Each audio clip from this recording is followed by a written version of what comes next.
Pessoal, eu já quero entrar na palavra, amém? Eu não sei se todos vão ficar, mas eu preciso de alguém aí para me ajudar a batalhar hoje, tá bom? Aleluia. Então, sem protocolos hoje, amém? Eu quero perguntar algo para vocês. Vocês estão bem? Estão felizes? De verdade? Tá. E quem aqui está com esperança para o futuro? Pouca gente. Tá mesmo? De verdade? Tá bom. Essa semana, quando você assistiu televisão, você ficou com esperança? Quem viu notícia essa semana? Não assiste TV. Quem aqui assistiu TV, notícias e saiu esperançoso essa semana? Levanta a mão. Eu quero dizer assim que essa semana eu estive conversando com algumas pessoas, normal, né? Dentro do nosso dia a dia. E eu vi muito esse relato. As pessoas queixosas, desesperançosas. Até eu tive um relato muito forte de um conhecido, quando ele disse assim para mim. Ele disse, olha, eu não vou fazer mais nada. Parei, não vou investir mais nada. Não tem mais o que fazer. Sabe, eu via assim um grande medo naquela pessoa. E o que eu vou falar aqui para você, meu irmão, não é uma regra para a sua vida, amém? Não é regra, tá? É a minha escolha de vida. É a minha decisão dentro do que eu tenho como direção. Eu desde esse ano, na verdade há muito tempo a gente não tem canal de TV em casa. E não é uma obrigação para ninguém, tá? Você é livre para decidir isso. Então eu não vejo notícia na televisão.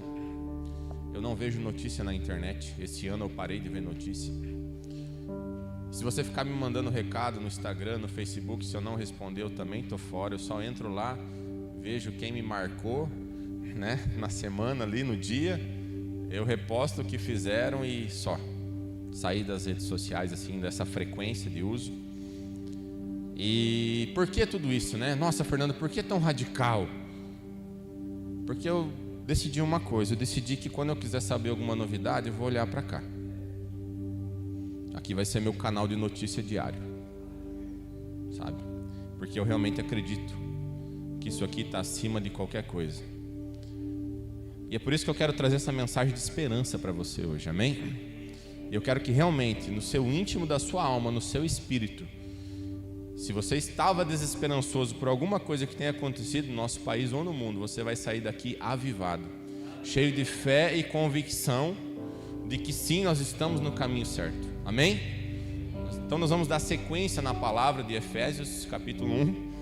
E eu quero terminar hoje, eu preciso dar espaço para as outras pessoas, tá bom? Voltando lá no versículo 9 e 10, então já vai abrindo a sua palavra. Efésios capítulo 1, versículo 9 e 10. Confesso que hoje eu li todo o livro de Efésios. E se eu não tivesse dividido, eu já ia pegar o capítulo 2 e 3 também, porque é bom demais. Mas não vou fazer isso.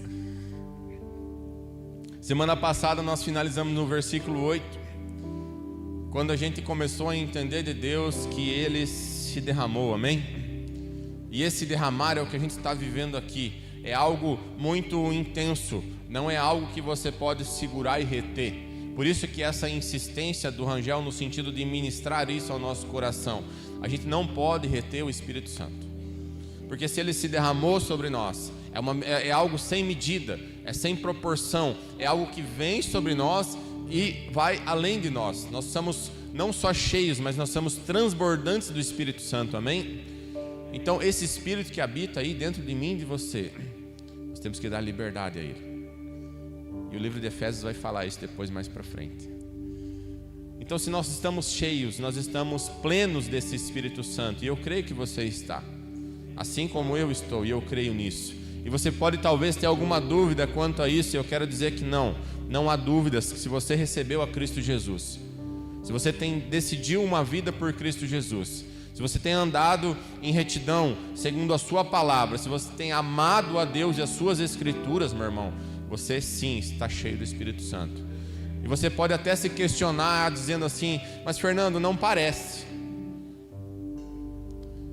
Entenda que além de ser cheio, é preciso um relacionamento com Ele.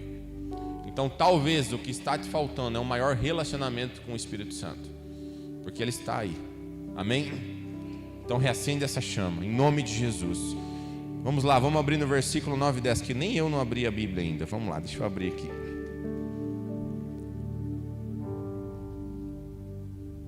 Efésios 1, 9 e 10. E a palavra aqui segue nos dizendo assim: depois de nós entendermos que Ele derramou sobre nós, através do sangue de Jesus, o seu Espírito Santo, Ele fala: e Ele nos revelou o mistério da sua vontade, de acordo com o seu bom propósito que Ele estabeleceu em Cristo. Versículo 10. E isto é, então o que é? Qual é o mistério? Qual é o grande mistério da vontade de Deus? Você sabe qual é o grande mistério da vontade de Deus? Está aqui no versículo 10, ele fala assim. Então quando você vê aquele pregador que fala assim, mistério, mistério, está aqui o mistério, a revelação do mistério, Efésios 1, 10. Não tem mais mistério, todo mistério foi revelado, amém? Não tem mais esse negócio de mistério, Deus falou só para mim. Nós estamos vivendo na plenitude dos tempos, na plenitude da revelação da parte de Deus. Então não tem mais nada que não tenha sido revelado daquilo que é necessário para nós vivermos na plenitude de Deus, amém? Então chega de mistério, porque o mistério foi revelado, isto é, de fazer convergir em Cristo tudo quanto existe. E tudo no grego é tudo sem exceção. Então não tem algo que não está convergindo para Cristo, pois tudo quanto existe, todos os elementos que estão no céu como os que estão na terra, na dispensação da plenitude dos tempos. E essa palavra convergir, ela é um importante entendimento, porque ela está dizendo assim: a revelação do mistério de Deus é convergir todas as coisas em Cristo Jesus. Então o que a palavra está nos dizendo? Essa palavra convergir, ela está falando o seguinte: que Deus, Jesus Cristo, na pessoa de Jesus Cristo, está seguindo, está dando sequência para o estabelecimento do seu plano. O que isso quer dizer, Fernando? Que todo o universo, todas as coisas, céu, terra, estão sobre o domínio de Jesus Cristo. Estão sendo organizadas, estão sendo trabalhadas por Cristo Jesus, para que no final, no grande dia do Senhor, e Ele virá, os seus inimigos estejam sobre o estrado dos seus pés. E nós estamos vivendo esse tempo, porque eu e você estamos vivendo no tempo da dispensação da graça de Deus. Só que quando a gente vai, como eu falei, talvez para uma notícia, para a televisão, para a rede social, qual que é a impressão que dá na nossa alma? Que está dando tudo errado. Não é isso que você pensa? Está dando tudo errado. E talvez, se você tiver um pouco sem fé, começa até a pensar assim: cara, eu acho que Deus abandonou a gente. E aí isso começa a abalar a nossa fé. E aí a gente começa a andar segundo a palavra, mas não a palavra de Deus, a palavra da notícia. Porque se você e eu começamos a tomar decisões de vida segundo o que ouvimos, que não é a palavra de Deus, quem está sendo o nosso Senhor? Então, meu irmão, quer ver notícia? Livre, você é livre para qualquer coisa. Agora, nada pode ser maior que a palavra de Deus. Eu parei de ver porque isso estava me influenciando. Eu tomei essa decisão, estava me fazendo mal. Eu falei, não quero mais. E eu até partilhava com o Rangel, acho que essa semana, né? Eu falei, Rangel, eu quero fazer igual o Isaac. Tá todo mundo pensando em parar, mudar para o Uruguai, né? Agora a moda é ir para o Uruguai. Quem tem empresa é ir mudar para o Uruguai ou abrir empresa no Paraguai para poder não ter o dinheiro confiscado. Essa é a moda agora. Eu falei, não, eu quero fazer igual Isaac. No tempo da seca, que estava todo mundo com medo, ele plantou e colheu mais. Amém? Hã? Não entendi. É viver pela fé, irmão. Porque não tem sentido da gente ter um entendimento e uma convicção de que o Espírito Santo de Deus habita em mim, e Jesus está ainda no governo de todas as coisas. Jesus não está ausente da terra. Não está. Então as coisas não estão saindo do controle de Deus.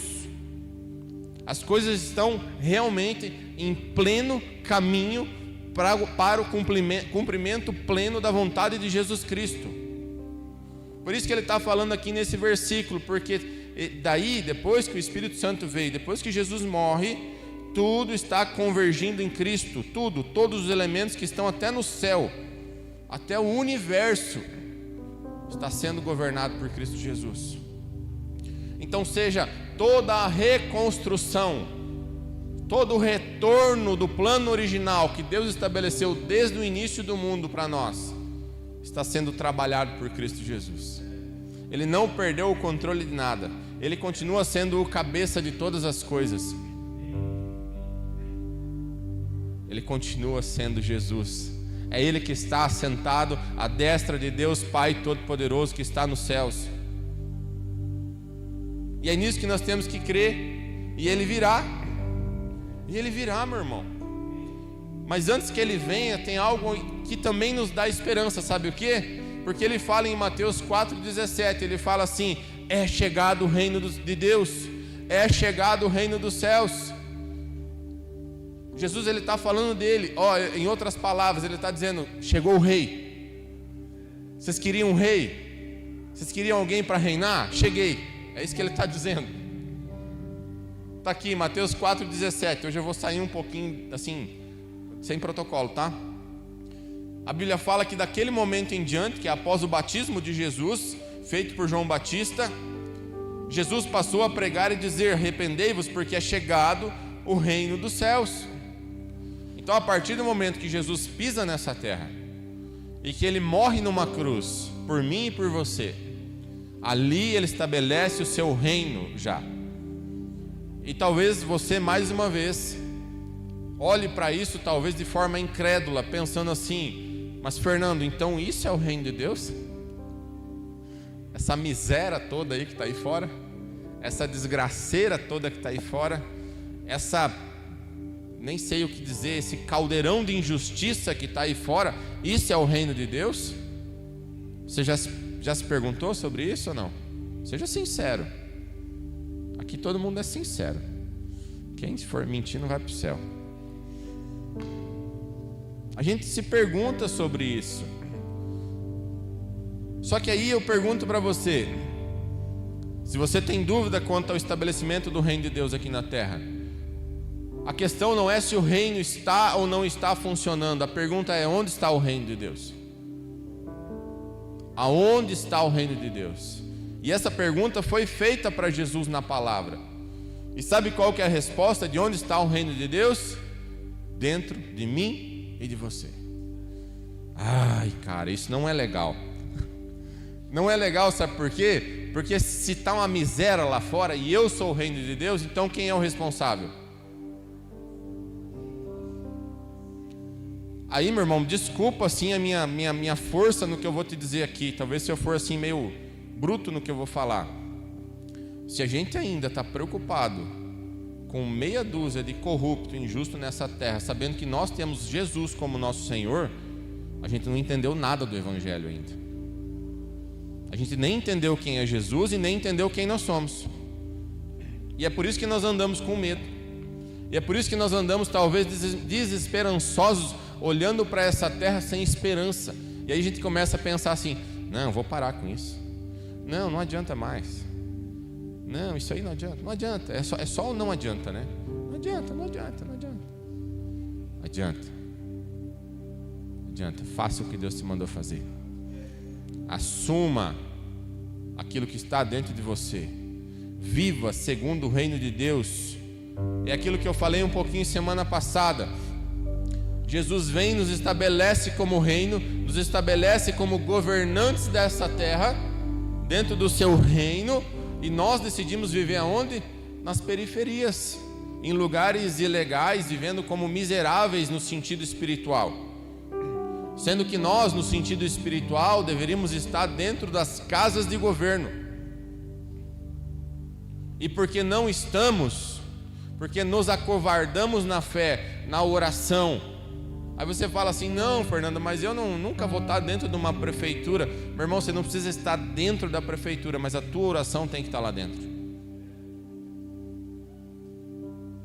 É só isso que nós precisamos fazer. Onde é que está a tua oração? Por que você e eu temos orado nesses dias? Porque se eu conheço um pouco da palavra de Deus, você pega a história de Daniel, por exemplo, você vê o que aquele homem conquistava em oração. Certo? Ou estou enganado?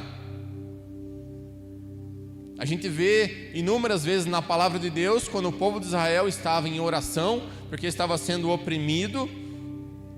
E aí a Bíblia fala assim, que Deus ouviu a oração do povo. E porque ouviu a oração do povo, lançou para eles, trouxe a eles um libertador, um salvador. E aí se levantava um homem, segundo a vontade de Deus, e libertava aquele povo. Mas o que dava o start inicial para tudo isso? Oração. Aí, meu irmão, eu faço uma crítica a nós. Porque lá em novembro nós estávamos orando por um candidato, certo? Acabou a eleição, ninguém mais orou pelo país, porque nós queríamos um candidato e não uma nação. Entende como a nossa cabeça ainda está a mesma cabeça do povo lá que queria Saul? A gente queria escolher o mais bonito, mais forte. E eu votei nele também. Não estou falando que está errado. Eu estou falando que a gente tem que ter algo maior acima disso, entende? Porque é disso que nós precisamos andar, é nisso que nós precisamos andar. E aqui no finalzinho do versículo 10, ele traz uma palavra assim, eu busquei muito entender o conceito de cada palavra para falar sobre esses textos. Quando ele fala que no final assim, na dispensação da plenitude dos tempos. E essa palavra dispensação, ela é forte, porque dispensação, ela está falando de administração. Então, trazendo de novo para o contexto do texto, o que Jesus está fazendo? Ele está administrando o tempo.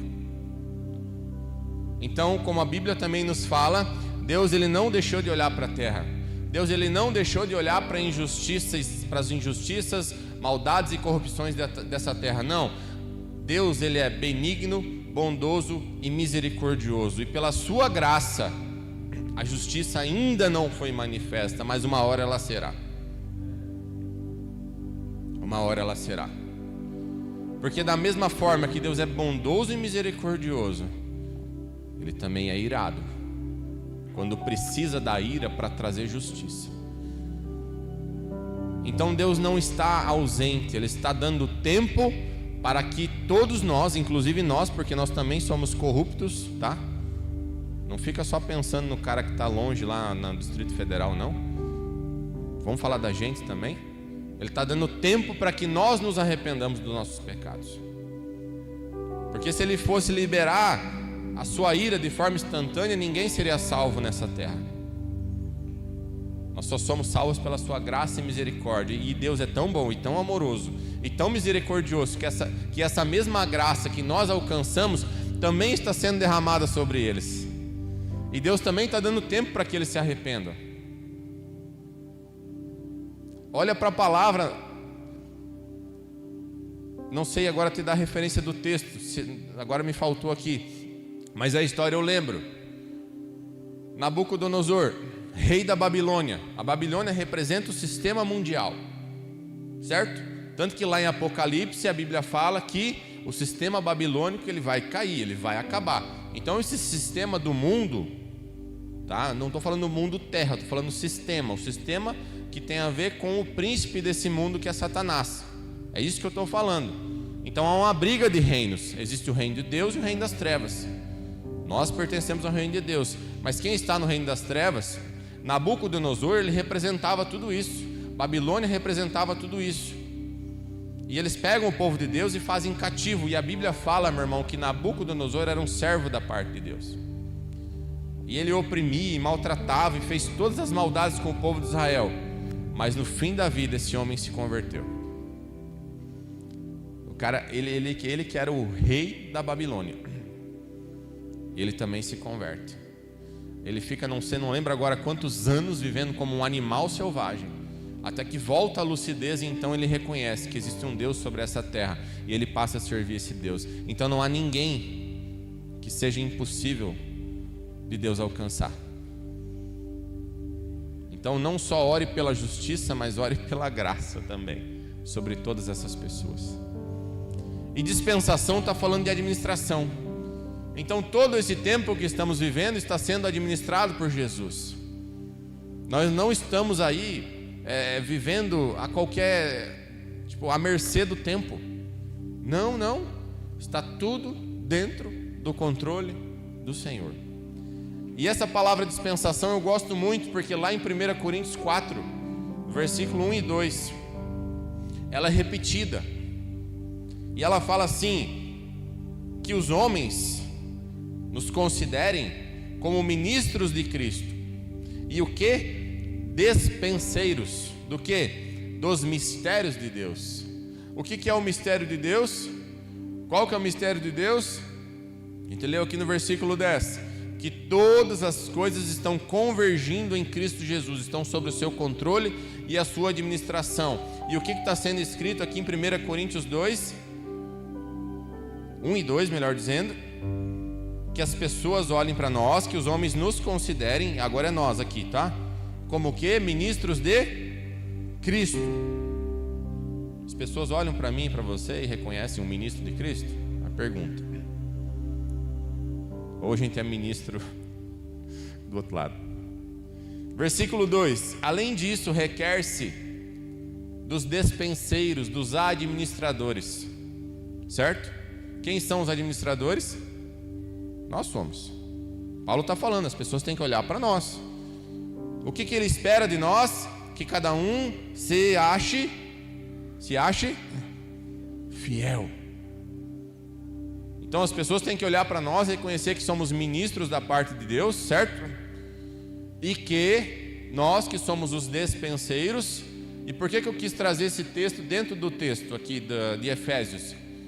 Porque em Efésios ele está falando do reino sobre o governo de Jesus, mas 1 Coríntios está falando do reino sobre o governo dos homens, nós cristãos. Porque senão é isso que a gente precisa entender de uma vez por todas, que ele é o cabeça, mas nós somos o seu corpo. Então não espera, meu irmão, aquela oração que talvez você fazia, você não vai fazer mais. Então nunca mais você vai orar assim: Deus, por favor, eu quero que o Senhor salve as crianças da África. Aí se a gente pudesse ouvir talvez o coração de Deus nesse momento, eu acho, que Deus oraria também lá no céu. A oração de Deus seria assim: meu irmão, e eu estou querendo que você salve as crianças da África. Entendeu o que eu estou dizendo?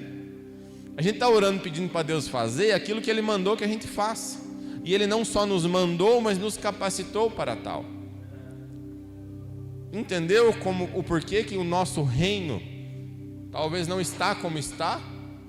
Porque a gente não entendeu quem a gente é, e nem o que temos, e nem o que Deus nos concedeu.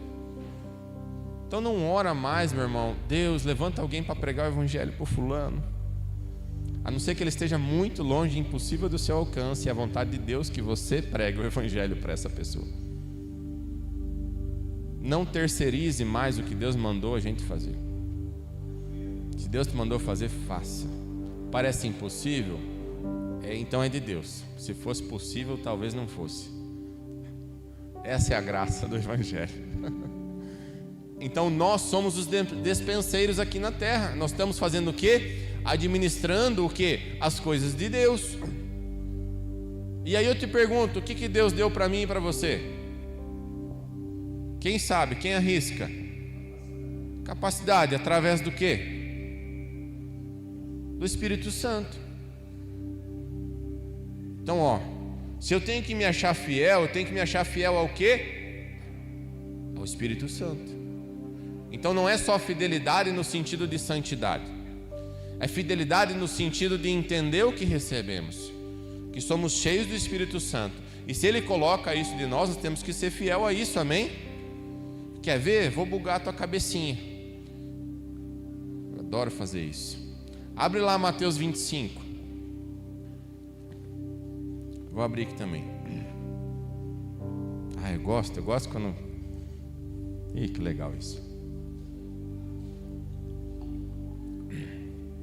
Antes de ler Mateus 25, eu vou aproveitar rapidinho para você entender como se lê a Bíblia, tá? Aqui em Mateus 25, lá no versículo 14 que nós vamos ler, é a grande e conhecida parábola dos talentos, certo? Quem aqui já ouviu a parábola dos talentos? Quem já ouviu pregação da parábola dos talentos? Levanta a mão aí, me ajuda aí. Quase todo mundo. Mas vamos lá. A gente já ouviu parábola dos talentos para falar sobre talento, no sentido de habilidade, certo? Já ouviram? Já ouvimos sobre finanças, né? Muito, certo? Já ouviu pregação sobre finanças, parábola dos talentos? Eu a que mais ouvi foi sobre finanças. Alguns falando sobre habilidades. Aí eu quero assim, e eu não acho que está errado, tá? Isso é uma forma às vezes de Deus expressar algumas coisas. Agora, se a gente for ficar preso na palavra, apenas no que está escrito aqui, não tem nada a ver com nenhum nem outro, tá? Então assim, essas coisas, até eu já falei sobre isso, esquece, deixa para lá. Então só volta um pouquinho, capítulo 24. Qual que é o contexto do capítulo 24? O que Jesus está falando? Não precisa ler tudo, eu vou adiantar para você. Está falando da grande tribulação que virá. Depois ele começa a falar do retorno de Cristo, certo? Ele começa a falar do dia do Senhor. Ele começa a falar que só Deus sabe o dia e a hora do retorno de Jesus. Ele fala do destino do servo bom e do servo mau. Está falando do fim dos tempos. Resumo da história é isso, tá? Capítulo 24, Jesus está falando do seu retorno e do fim dos tempos. Pronto. Aí vamos para o 25. 25, primeira parábola de Jesus. As virgens sábias e as tolas, certo? E está falando do quê? Da vinda do noivo. Quem que é o noivo? Jesus. Está falando o quê? Da sua volta, certo? Então nós temos o contexto do 24 que está falando da volta de Jesus. Nós temos o início do 25 que está falando da volta de Jesus. Mas aí quando a gente chega em talentos, a gente começa a falar de dinheiro. É verdade. Aí vai para o 26 para não achar que eu estou inventando coisa. O que acontece depois do 26? Já tem a trama para matar Jesus. Jesus é ungido para o sacrifício.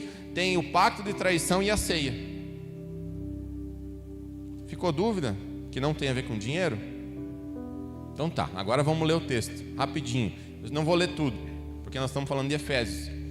Mas para você entender o que é ser fiel, agora você vai ver isso com outros olhos a partir de hoje.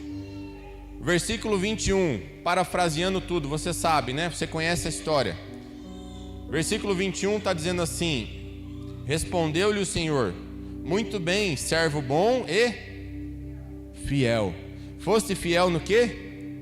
No pouco. Muito confiarei em tuas mãos. Para o quê? Para administrar. O que é ser dispenseiro? Administrador. Entre e participa da alegria do teu Senhor. Parábola dos talentos, sabe do que está falando? Quer ver? É só ler o versículo 14, que é o primeiro. Digo também que o reino será como um Senhor. Quem que é o nosso Senhor? Jesus, que ao sair de viagem, o que Jesus fala lá em João 14? Ele fala para os discípulos dele: olha, eu tenho que ir, porque se eu não for, eu não posso deixar para vocês o Espírito Santo. É isso que Jesus está falando em Mateus 25, na parábola dos talentos. Ele está dizendo, ó, um Senhor que saiu de viagem, mas o que ele faz quando ele sai de viagem? Ele convoca os seus servos e confia-lhe os seus bens. Qual que é o maior bem de Deus? O Espírito Santo. Ele nos confiou o bem mais precioso de todos. Aí ele fala que a um deu 5, outros deu 2 e outro deu 1. E em Efésios depois a gente vai ler que existe uma medida de graça que nós recebemos. É disso que ele está falando, por isso que tem 5, 2 e 1. E mesmo aquele que recebe 1, que a gente acha que é pouco, né? Na nossa cabeça 1 talento é pouco. Vou fazer uma matemática rápida para você aqui. 1 talento, dentro do contexto da época aqui, era 91 quilos de ouro. Transformando no dinheiro de hoje é em torno de 27 milhões de reais. Tá bom para você ou não? Resolve tua vida? Então, independente se um recebe 5, 2 ou 1, é algo extremamente valioso. Estão entendendo o que eu estou dizendo? Aí, meu irmão, O problema é que nós recebemos, Jesus fez isso, deixou o Espírito Santo, nos concedeu. Essa palavra concedeu vem de encontro ao que a gente está lendo em Efésios 1, quando semana passada eu falei que Deus nos outorgou o seu Espírito Santo. O que é outorga? É direito de uso. Então aqui que ele fala, ele concedeu os seus bens, certo? É a mesma coisa, é a mesma fala, é o mesmo texto, é a mesma história que Jesus está falando. Só estou tentando reforçar a mesma mensagem para convencer você que você tem algo precioso de Deus aí dentro. E ele, como eu disse, mas vou repetir aqui, digo também que o reino, e tudo isso ele faz num contexto de reino, e é o que nós estamos vivendo hoje, o reino. Mas talvez o nosso reino está sendo como aquele que recebeu um talento só. E o que ele decide fazer quando ele tem decidiu guardar. Eu vou guardar que é só né? Aí, meu irmão, ele não tinha a plena revelação do mistério de Deus, por isso que ele guarda. Porque, meu irmão, se você recebe o Espírito Santo e você tem revelação do mistério de Deus, que é que todas as coisas estão convergindo em Cristo Jesus, e que no tempo correto Ele virá e salvará essa terra, você não vai guardar isso. Você vê que aquele cara que recebe um talento, ele não sabe quem Deus é, porque ele fala, olha, o Senhor planta, o Senhor colhe onde não planta. Eu não sabia que Deus fazia esse tipo de coisa. Aí até Jesus ali na parábola, tipo assim, meio que retruca ele, como diz o gaúcho, perguntando de volta, eu colho onde não planto? Tipo assim, né? Se desse para ver talvez a expressão de Jesus, tipo, hã? De onde você tirou esse negócio? Muito pelo contrário, somos nós que colhemos antes de plantar. Meu irmão, vai lá no Éden. Adão e Eva plantou alguma coisa no Éden? Não, saíram colhendo, já estava tudo plantado por Deus. Entende como a falta do entendimento sobre Deus nos leva a fazer esse tipo de coisa com o Espírito Santo? A guardar. Mas usou o outro que tinha 2 e tinha 5. Quando chega diante do seu Senhor, e aí ele fala, servo bom e fiel.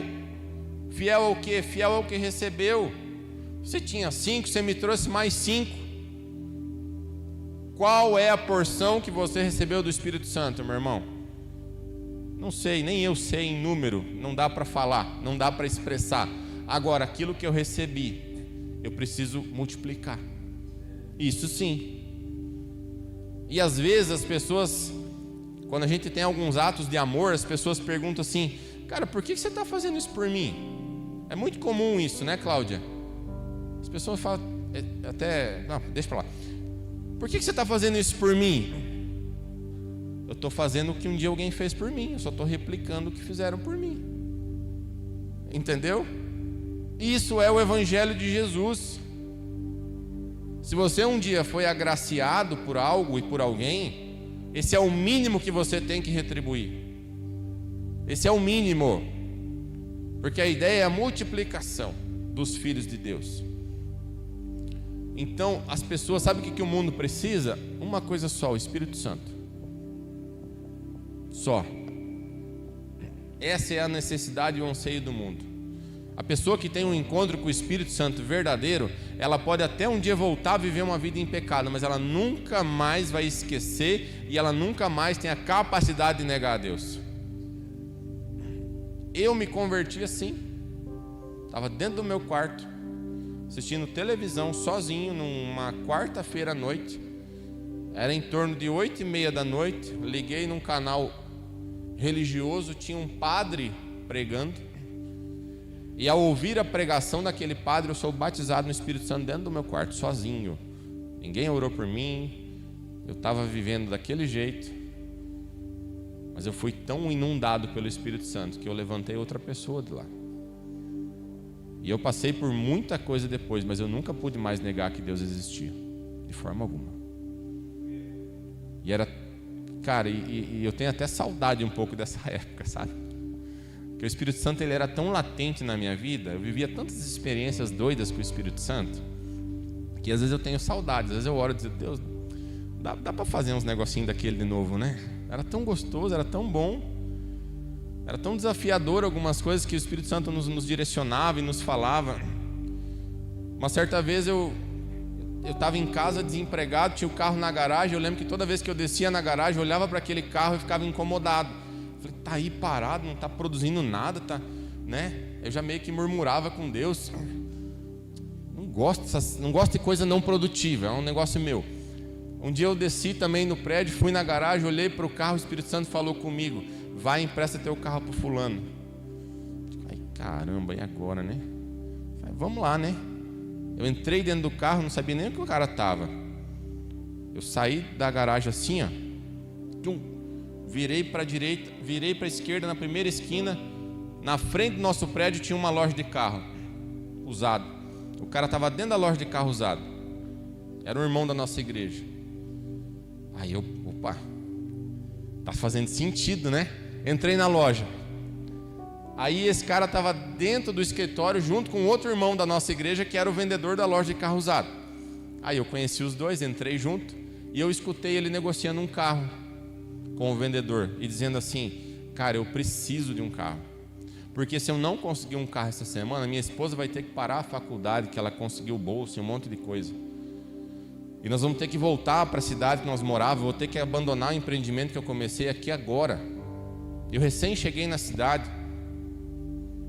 E aí dentro de mim, vou tentar resumir a história. Dentro de mim eu pensava, tá, se eu obedecer a Deus, eu vou furar o negócio do meu irmão que está vendendo um carro para ele.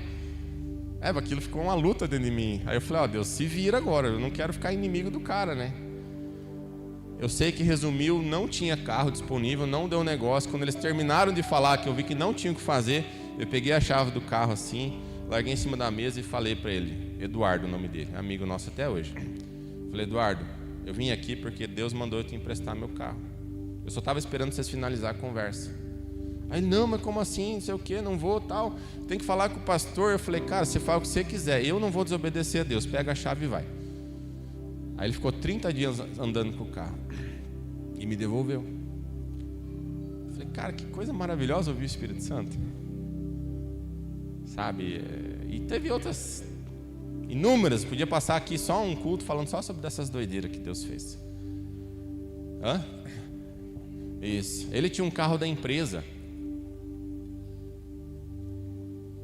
e ele tinha um sócio na empresa, e o sócio deu uns rolos lá com ele, e esse carro, o sócio dele meio que tomou dele, forçado, e esse carro foi preso, deu busca e apreensão na cidade vizinha.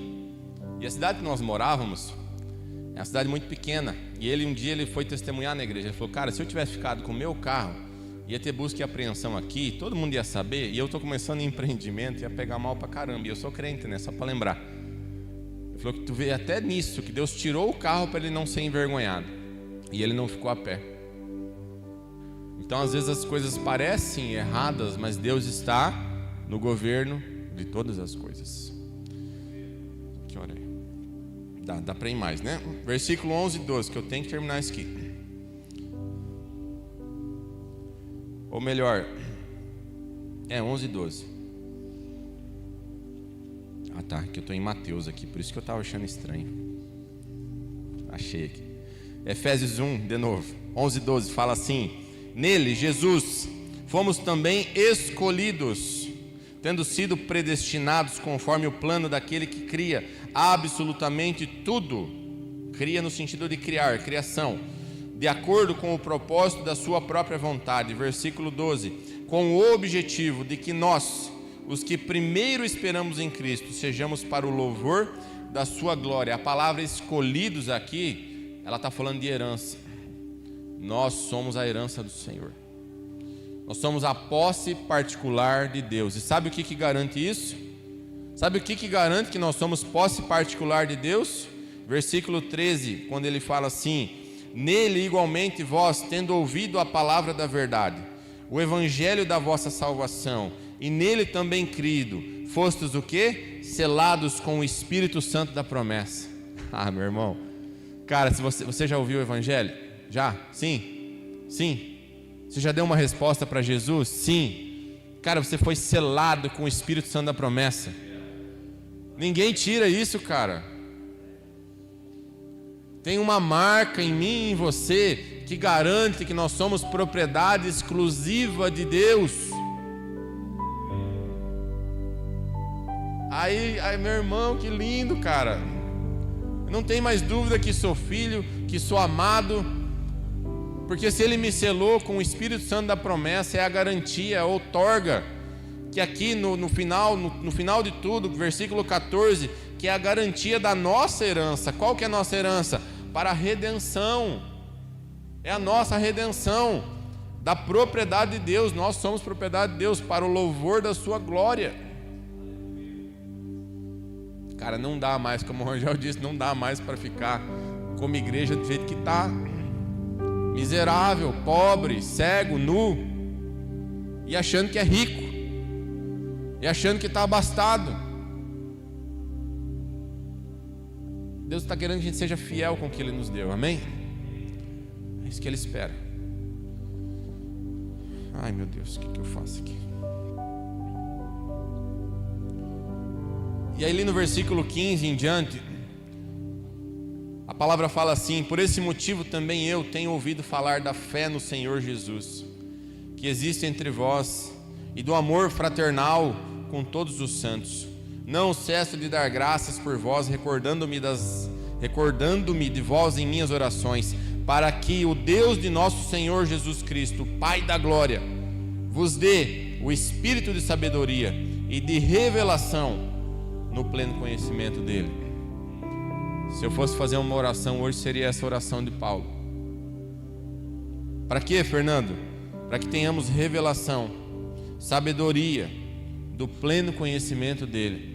Versículo 18 ele fala assim: oro ainda, para que os olhos do vosso coração sejam iluminados, para que saibais qual é a real esperança do chamado que ele vos fez, quais são as riquezas da glória da sua herança nos santos. A gente precisa ter os nossos olhos do coração iluminados por Deus. Para quê, Fernando? Para tirar os nossos olhos da escuridão da terra, das trevas. Eu tive uma situação que eu vivi, eu já fui muito talhado por Deus, e você mais, não acabou, né? Mas eu lembro que logo quando eu cheguei em Tangará, eu e minha esposa, nós chegamos, né? Perdão, amor. Nós chegamos para morar em Tangará, e eu comecei meu trabalho, meu empreendimento, com um recurso extremamente limitado. Eu construí um barracão na fazenda, né? Aquela coisa assim, dinheirinho contadinho, mas fiz um negócio bom. Beleza, estava servindo. O que acontece no segundo ano? Ou melhor, um ano praticamente depois que a gente estava instalado aqui. Quem lembra do temporal que deu em Tangará da Serra em 2014? Lembra, né? Pegou lá minha fazenda e derrubou meu barracão, novinho. E não só derrubou o barracão, caiu em cima do maquinário, novinho. E não só aconteceu tudo isso, mas aconteceu tudo isso exatamente na hora de fazer o plantio. Porque eu estava esperando a primeira chuva vir para poder iniciar o plantio. Aí veio a chuva. Aí derrubou o barracão, caiu em cima do maquinário, prendeu a minha semente, prendeu o meu adubo. Não tinha nem como plantar. Aí que também eu tive que ter uma... não vou ficar olhando para esse negócio assim, né? Eu lembro que eu fui numa loja aqui de material, comprei um maço de disco de lixadeira, puxei uma extensão que ainda tinha energia, botei um óculos de proteção e eu subi naquele monte de ferro igual um doido e saí cortando ferro assim. Eu fiquei um dia inteiro cortando ferragem, igual louco. E os guris em volta de mim lá, que tinham uns ajudantes, eles falaram: cara, você é louco, esses ferros vai escapar, vai dar em você, porque estava tudo retorcido, vai te matar. Eu falei: tô nem aí, deixa que eu tenho que fazer, eu tô aqui para fazer isso. O barracão, o vendaval, se eu não me engano, foi no dia 17 de outubro de 2014, se eu não estou enganado, 16 ou 17, 16. No dia 17 eu passei o dia cortando ferragem, no dia 18 eu estava plantando a minha lavoura. Mas beleza, na hora que baixou, como eu disse, o sangue deu aquela esfriada, eu tinha que reconstruir o barracão, né? E eu lembro que aquilo mexeu muito comigo. E eu lembro um dia de eu estar em casa chorando de verdade, sim, chorando mesmo, igual criança, lamuriando para Deus. Deus, por que você fez isso comigo, meu barracão? Eu levei 2 anos para construir um barracão depois. Era horrível. Ih, Alice, você visse aquela época, meu irmão, você está no céu, cara. E eu chorava por causa daquele barracão. Ai, meu barracão. O Espírito Santo falou bem assim para mim: queria tanto que você chorasse por almas igual você está chorando por causa daquele monte de ferro. Cara, sabe que igual criança que engole o choro seco assim. Eu entendi, Jesus. E às vezes a gente está chorando por coisas que não precisava estar chorando, cara. Hoje eu já tenho 2 barracão lá. Glória a Deus, né? Aleluia. E uma igreja. E um monte de alma aqui junto. Porque eu sempre conto, o início do ministério foi chorando em casa. Não foi, Cláudia? Aí eu comecei a chorar por almas. Aí não por acaso Deus nos deu um ministério. Então, meu irmão, se é para chorar, eu falo isso para o Miguel, para o meu filho. Miguel, quer chorar? Pode chorar, o homem chora também, mas chora por algo que vale a pena chorar. Chorar por birra, por coisinha, não, mas se tem valor, chore então, de fato. Aí sim, vai prantear diante de Deus, vai brigar com Ele. Mas tem que ser algo que tenha valor. Vamos chorar pelo reino dEle, vamos chorar por justiça. Vamos canalizar a nossa oração para essa nação, para a igreja dessa nação primeiro. Porque vou ser bem sincero com você, se Deus viesse hoje e derrubasse todo esse bando de corrupto que talvez está governando esse país, em 4 anos eles estariam lá de novo, porque a igreja ainda permanece corrupta também. Então, enquanto a gente não entender que somos nós o governo dessa terra, e eles só estão representando aquilo que nós estamos vivendo, a gente não vai conseguir fazer justiça de verdade. Entendeu o que eu estou falando? O que está lá fora é reflexo da nossa noção de fé e reino. Então não começa por eles, começa por nós. Vamos tirar a nossa corrupção, vamos tirar os nossos pecados. Vamos viver em fé, em intensidade. Vamos se posicionar diante das situações como verdadeiros filhos de Deus, entendendo que não está tudo perdido, que está tudo no pleno momento da administração de Deus, e que Ele nos concedeu tudo para a gente também administrar aqui na terra. É isso, meu irmão, é só isso, só tudo isso, como fala, né? É só tudo isso que a gente precisa saber e viver. Terminei, Efésios, glória a Deus, aleluia. Quer ficar de pé? Vamos orar, meu irmão?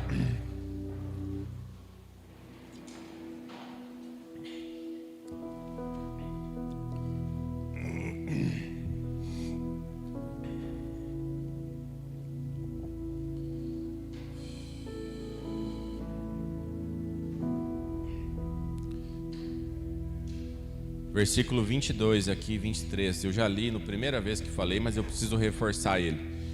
E ele fala assim: também sujeitou tudo que existe debaixo dos seus pés, e o designou cabeça sobre absolutamente tudo o que há. E o que? E o concedeu a quem? A igreja. Versículo 23, que é o que? O seu corpo, a plenitude daquele que satisfaz tudo quanto existe, toda e qualquer circunstância. Isso aqui é o grande mistério da revelação da parte de Deus. Nós estamos vivendo aqui hoje, nós estamos sendo igreja. Abraão não viu isso, Moisés não viu o que nós estamos vendo, Davi não viu e não viveu o que nós estamos vivendo, Daniel não viu e viveu o que nós estamos vivendo, nem João Batista viu tudo isso. Nós estamos na plenitude de Deus, a igreja de Cristo Jesus, que tem toda a autoridade aqui na terra. Então não nos falta mais nada, não nos falta nada. Nós não temos falta de nada. É por isso que Davi falava lá no Salmo: o Senhor é meu pastor, nada me falta. Entendeu a oração dele agora? Ele não está dizendo de bens e coisas, ele está dizendo: cara, se eu tenho Jesus, eu tenho tudo. Eu tenho o Espírito Santo, nada me... Se o Senhor é meu pastor, nada me falta. A gente pode orar isso hoje. O Senhor é nosso pastor, nada me falta. Não tenho falta de mais nada. Eu estou cheio, pleno e habilitado. Amém? Você quer fechar seus olhos, meu irmão? Eu te convido a orar sobre isso. Eu te convido agora em oração, na sua oração, você levar isso a Deus naquilo que Ele falou ao seu coração, naquilo que é especificamente seu, dentro da sua história, do seu contexto hoje, da sua realidade, dentro das suas lutas, no seu nível de fé, no seu nível de unção, de graça. Mas começa a orar, começa a buscar Ele. Senhor Jesus, nós oramos aqui, Pai, para que sejamos plenos de conhecimento da revelação de quem Tu és, Jesus. Se revele a nós quem Tu és, Jesus. Quem Tu é, Pai? Se a gente ainda não sabe, não entendeu, e talvez não sejam palavras que vão nos convencer, Jesus, eu não sei, mas eu te peço: quem Tu és, Jesus? Se revela aqui.